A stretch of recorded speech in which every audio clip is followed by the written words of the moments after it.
Good morning, I'm June Smith from FunShine Jeep Girls. I had a code come up on my instrument panel on my 2012 Jeep Rubicon, so we're out here in my garage this morning to try to figure out what it is that needs to be either replaced or repaired, and so I'm going to show you my journey. So first of all, I'm going to turn this camera around and show you the steps that I'm going to take. So here I am in my garage. I do have an ODB reader, and that reader scanner, I'm going to turn the light on here so we can see what we're doing. Oh, and then also let me show you what's going on here in the instrument panel. Okay, so I do have my ignition half turned on, and as you can see I have a sway bar light here, so I probably should have 4 or 5 codes maybe, and then also this light here, and then because my door's open, the door's on, and it does say gas cap. I don't know if you can read that or not, but anyway, so I have the sway bar light on, which you see right here, and then I have the check engine light, and then it'll say gas cap. Now I have replaced the gas cap several times, so obviously there's something going on. So it has to do with probably the emission, the evaporative emission area. So anyway, so what I'm going to do is take my light down here so you can see, and I'll show you where this goes. So this is an OBD reader. Let's see if we can get a better picture on it there. That light. Okay, there we go. Much better.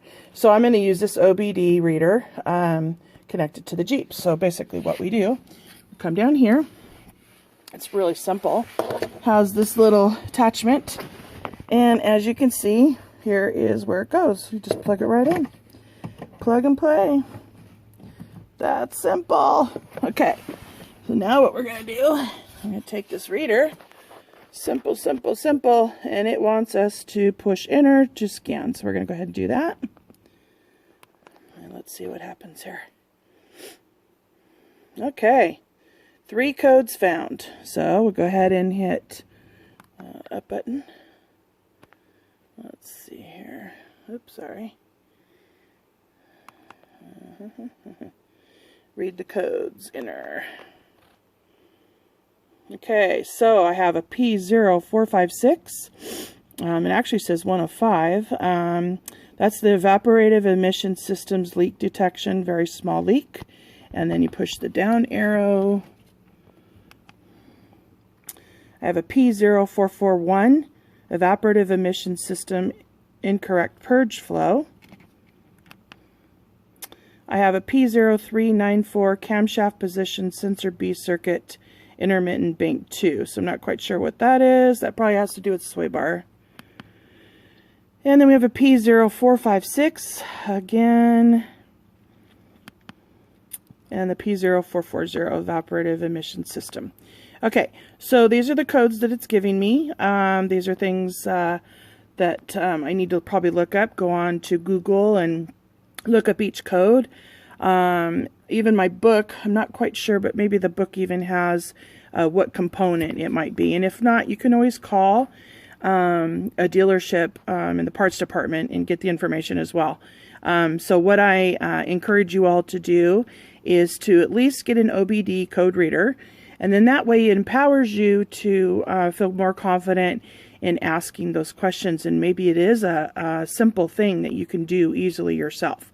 So hold on here, I'm going to take you around to the other side, and I'm going to show you what we're going to do today. Okay, so open up the hood, obviously. Come in here, and I've already been tinkering here. So, this is the component, the evap component, and then also the canister. And let me show you what happened. So, basically, there's a couple things here, and I'm going to share it with you. So I go off-roading, and my battery became it broke off the mount. I was told that batteries are really easy things that get rattled, especially if you're off-roading, can break. So you always need to make sure that it's in there before you go off-roading. I would do it in the garage before you take off.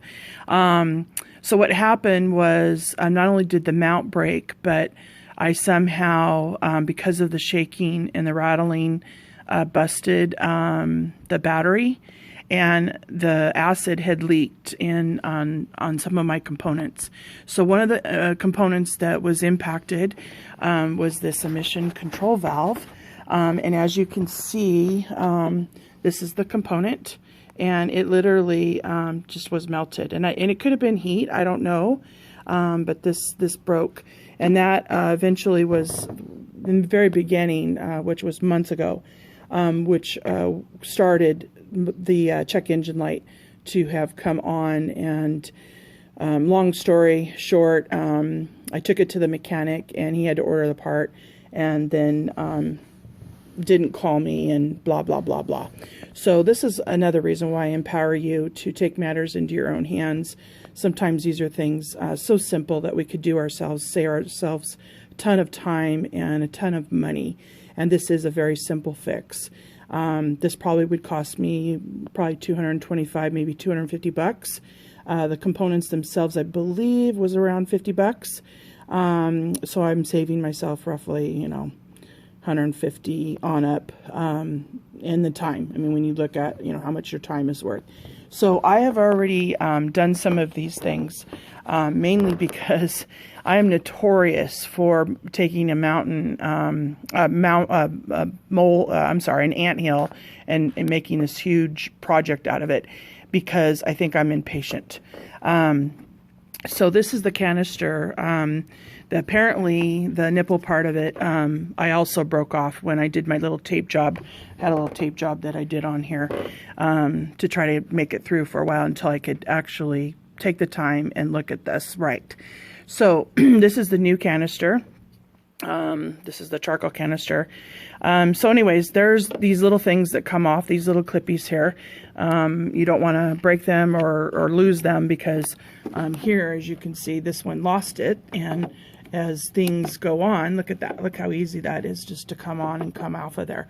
So what I did is I actually took the off the old one. I got myself a new clip. And so I'm going to put that clip in there. I think that might work. If not, then I'll have to probably tape it. Okay, so this should have taken me literally, like, I don't know, maybe 5 seconds, 10 seconds to take off. But this is one of those things that I'm notorious for doing. So there is this little clip that goes inside. It slides in here. It's in there, and you're supposed to slide it so that it comes out on this side, because normally it would be on both sides. Well, I had to take this screwdriver, and I broke it in 2 places, and I'm just like so pissed at myself. It's so simple. Here I was thinking that you had to push down and pull out, and actually you have to pull up and pull out, and then this thing becomes away from it. So I'm gonna take this canister. This is the old one that got broken. Okay, and then I have the new one. So let's see if I can somehow manage to hold the phone and put this back. Mind you, I had to connect. I think there's 3 connections here. So this one I already put on. Okay, and that one has the blue clip. So that one just fit on the bottom there fine. So now I have this little harness, and it's kind of hard to show you to hold and do the camera at the same time. So this has a little mount on it, so that just goes on the side of the Jeep right there like that. But before I do that, I need to actually connect this part. Is the part that we're replacing. But anyways, you can see that goes there, very simple. So here is this mount, this clip. The hard part, trying to do both things at one time. So it should just snap on there. Very simple, just like this component had. But I broke a portion of it off. So let's see if it's gonna hold on there. Well, it's holding, so that's good. It's a good thing. So I will go ahead and put this little part back in there. think it goes this way. Well, maybe not. Okay, well, it seems like it might want to go that way. I don't know. Stupid. I know I broke it off, so see, I totally broke it off. So there's pieces of it missing. It's probably never going to be the same. But I'm going to do my best. There we go. See, that looks like that. So basically you would pull this away, this direction, pull it this direction. You pull this off, and then this little thing here actually needs to be pulled up. So you can just take a little screwdriver, pull it up, and then it'll just come right off, okay? So don't make the mistake that I did. I broke several of the pieces off of this thing. There's actually more that goes on right here. Okay, so now we have this part. So let's see, I'm going to set this down for a second. And open this up. I did take pictures of the bag so you can see what component it is. Okay, so here we go. We got this little guy here, and this is the actual part. So here's one of those clippies. So you don't want to lose those. Hold on to them. If you replace anything, I would take a couple off, put them in your toolbox so that you have them, because they're cheap, they're plastic, they're going to break, okay? So now we're going to connect this part, and this one, see, just goes right there. And let's see if we can do this. I actually need my glasses. Okay. So we still need to fix this one. We know that because it just slips in and slips out. This one, let's see what's going on here. This is the one. Okay. So there's this little clip. I'm actually going to disassemble that. Get this out of my way.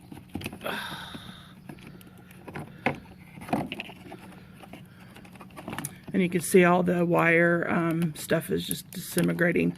This also is due to the mudding that I do out at Azusa Canyon. I'm really bad about keeping it clean. I need to get better at that. I used to be really good at it, and then I got lazy because the mud just eats this plastic up like crazy. Okay, so we're back to removing this one.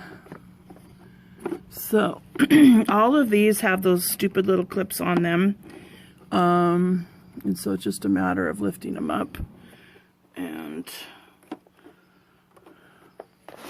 the other thing is your hands are going to get dirty, so I would recommend gloves. And if you have nails, well, I guess you won't be doing this. And hurry up because my power is going out. I'll put this on pause for a second and use two hands. So I am back. And I'm not going to lie, I broke this one off as well. It's in pieces. So it's a good thing that I took that one off of there and put that, so now I don't have the one for this. Okie dokie. So now we can continue to put this thing together. So this also has that funky clip, and that'll go in there. And that one needs to get connected to that. So this one that goes in here, I need one of those clips. That one's connected. That probably goes down there like this. And then this one will get connected on the actual canister. So let's see if I can make all that happen.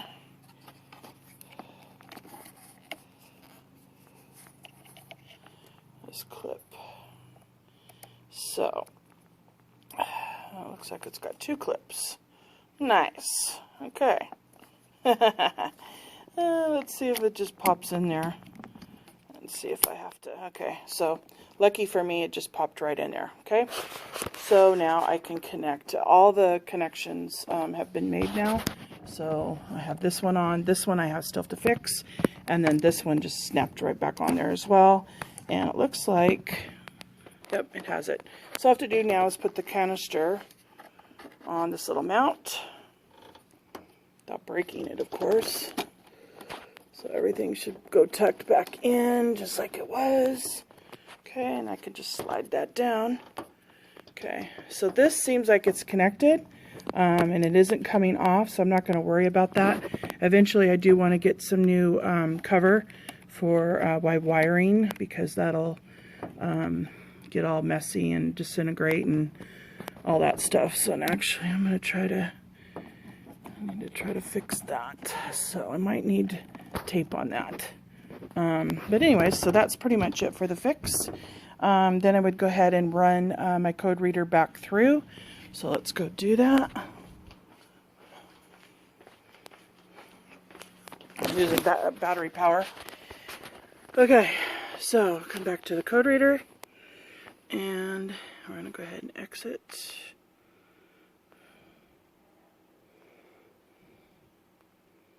And I'm going to go down and erase codes. Hit enter. Yes. Enter again. Okay, so I got to read codes. Hit enter. No codes are stored in there. Okay. Exit. Yes. Okay, so now we're going to scan, so hit enter. I erase the codes. Going back through. 0 codes found.